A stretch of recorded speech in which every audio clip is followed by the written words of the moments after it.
Hey, buenos dias, YouTubers. Okay, coming to you guys today to talk about a video that I saw the other day that was basically saying that black people need to stop blaming their problems on white people and to get over it, right? Slavery happened a long time ago. You had nothing to do with it. What are you blaming white people for? You weren't sick by dogs and sprayed with water hoses and stuff. What are you complaining about? Get over it, right? Now, I agree with these things to a certain extent, but things are always more complicated than what they seem on the surface, right? One reason that it is so hard well, let me first acknowledge the fact that of course, we do have the whole sprinkling of black people. You know, you have black people in corporate America, you have black doctors, you have black athletes, and black musicians, and black actors and actresses. We even have a black president. But the fact remains that that's exactly what these are, little sprinkles of success here and there. There have always been success stories in the African American community, even throughout, slavery up until now. You had black slave owners, few but some. You had, doctors back then that were black. You had successful black people. That's always been the case.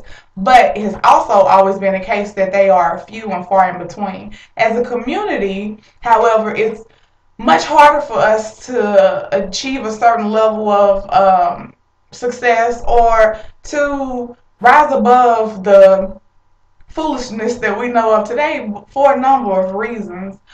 One is that they do a really good job of dividing us. If you've seen any of my other videos, I speak on that a lot. And black and white people in general, but more so within the black community, getting back to why it's so hard for us to come up, because they divide us amongst ourselves, right? Which started back in slavery with the whole light skin, dark skin, house slave, field slave thing or whatever. And that carried all the way. It's crazy to me. It's so amazing to me that that's still prevalent today, the whole light skin, dark skin thing. That's like the crazy, anyway.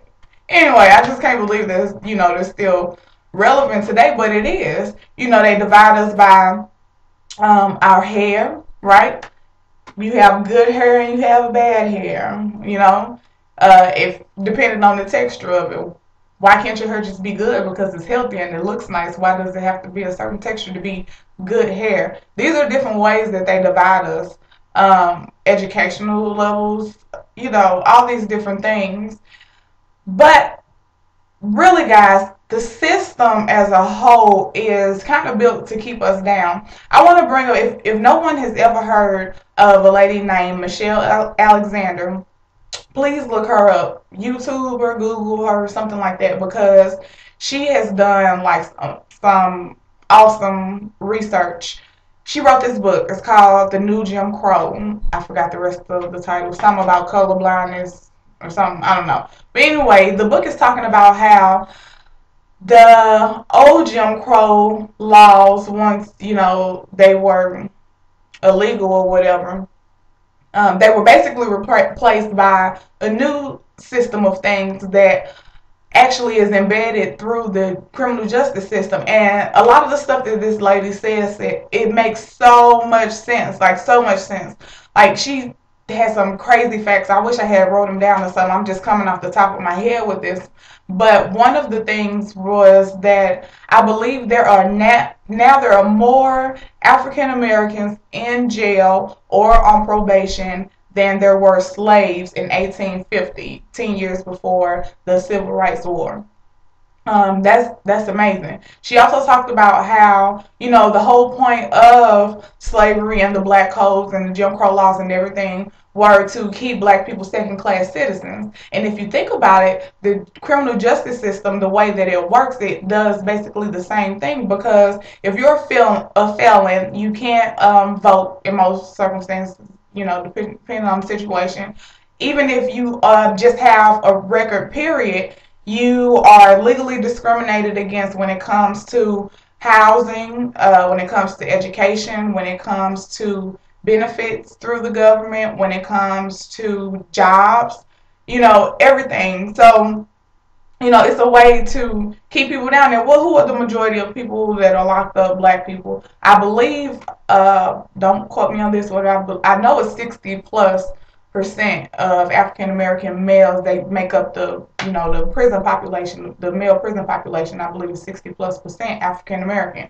Now, the thing that really, really defines this whole little wave of criminals is the war on drugs. Now, she brings this up, and these were really, like I said, these facts were just mind blowing to me. I wish I could just come off the top of my head and tell you everything that she was talking about, but I really, really encourage you guys to look her up and see what she has to say for herself.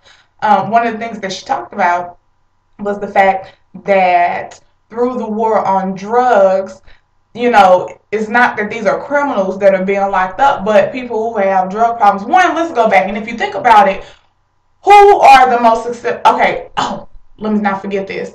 White people are just as likely to use and sell drugs as minorities are, but it is minorities, meaning blacks and Latinos, usually more that are like stopped and searched and all this other stuff for drugs that are targeted for drugs, right?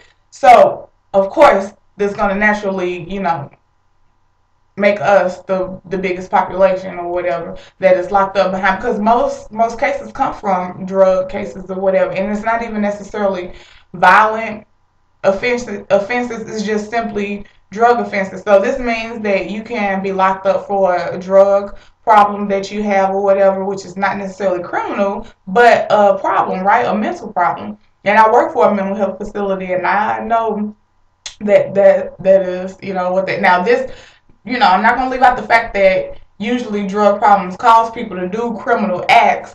But like I said, let's go back to, if you think about it, when heroin was first introduced, when it was first brought on the scene, this was around a time where they had gotten rid of most of our, prominent black leaders. In '68, they killed off everybody.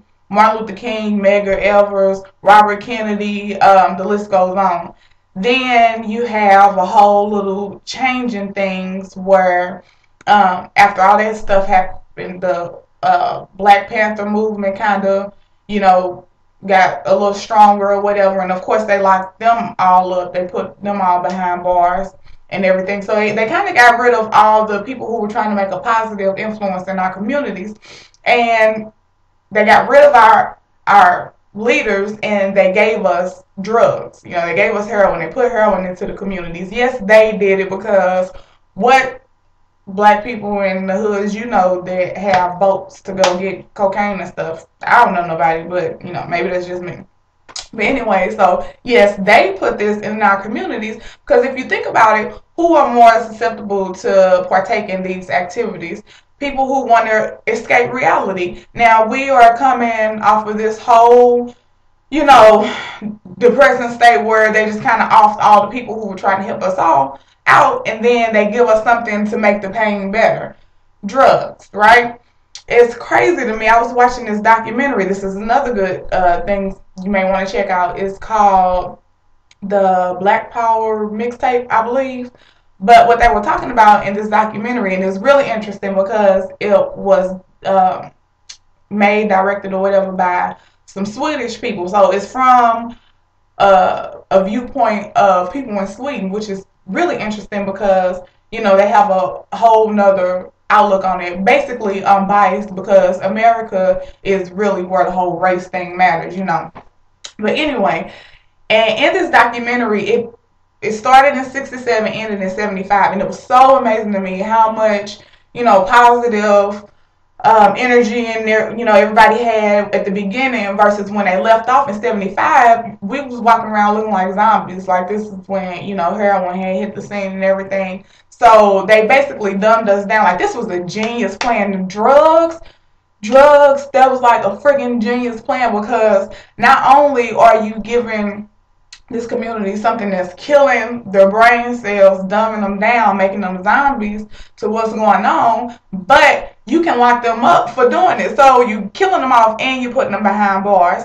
So you locking them up for using the drugs and you locking them up for selling the drugs. And in many instances, especially with the way that the judicial system is set up, you know, a lot of people don't have a lot of options and a lot of opportunities, because once you get that first offense, then you can't, you know, it's really hard to find a job. So what do you do? What if you have a family and kids to provide for? What do you do? The only thing you know and that you can do, which is to go back to, you know, the drug game or whatever. And I'm not saying that this is okay, but I just want people to realize that this is the way it's set up. It's kind of like, you know, like the hamster on the little wheel, just going, but ain't going nowhere, running and moving nowhere. That's kind of what this is set up like, and it's really disturbing to me. It's crazy because I feel like I'm the only one that's bothered by things like this, but I don't know. Again, that's why I'm making these videos, so hopefully somebody can give me some type of feedback or something. I want to hear something from somebody. I don't know if I'm the only person who feels like this or what,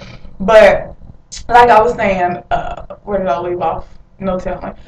I'm not going to ramble on this video, but I just really encourage somebody to look up Michelle Alexander, and if you have time, check out that documentary. I watched it on Netflix. Again, it's called The Black Power Mixtape. Like I said, both of these were really informative. I just watched them not too long ago, but really deep stuff. Especially, I'm going to get back to the Michelle Alexander lady really fast, but she brought up like some astonishing, like I said, astonishing statistics. The fact that you are actually less likely today, a kid growing up today let me correct that. A kid raised back in slavery has better chances of being raised by their mother and father than a kid today, meaning, well, I'm talking about black kids, though. And that's really crazy to me. You know, like I said, the whole plan is working because it shuts down. If, you know, you lock our men up, that's the head, you know, if you cut off the head, well, everything is going to fall from there, because then you have women that are trying to take care of families and take care of the house at the same time, working all day, every day, and, you know, they have kids that are led astray, and so it ends up being the really society, what we see on TV, stuff we see in public schools, which is another horrible institution, basically. You have these things raising your kids, so like I said, it's just we running on this little wheel. So the whole point, like I said, guys, please do your research, because this stuff is deeper than just we need to get off our butts and make something happen. It's like it's deep. It really is. It's crazy. So if you do get a chance to check that out, please respond to me. I know I was rambling again. It just came off the top of my head. I tend to ramble, you know, if you've seen any of my other videos. But please holler back at me and let me know what you think.